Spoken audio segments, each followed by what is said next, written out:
Putang ina ninyong lahat. Martin Romualdez, Lisa Marcos, Bongbong Marcos.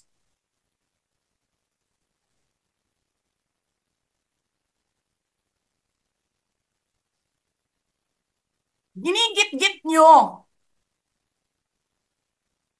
yung mga tao ko dyan sa envelope na yan.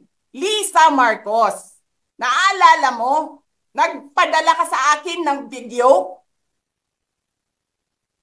Sinabihan mo ako saan kukunin ang pera. Pinakita mo ang muka ng tao doon sa video message mo. Hi, Niti.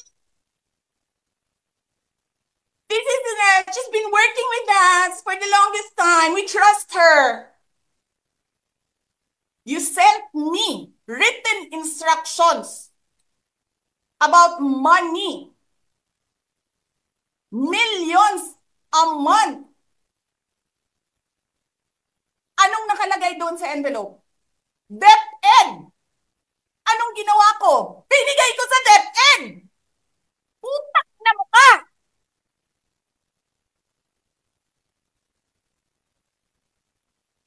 Wala ka ngang posisyon sa gobyerno, namimigay ka ng pera ng gobyerno eh.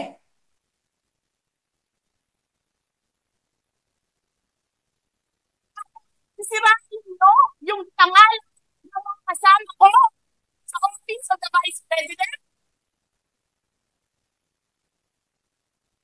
Sasabihin nyo sa mga tao, nakaw yan, confidential funds yan. Niwala nga kayong isang proof na confidential funds yan. Naniwala lang kayo sa isang babae na ang pangalan ay Gloria Mercado na nagsabi confidential funds yan, na hindi nyo nga nilabas na wala pang confidential funds, meron ng white envelope.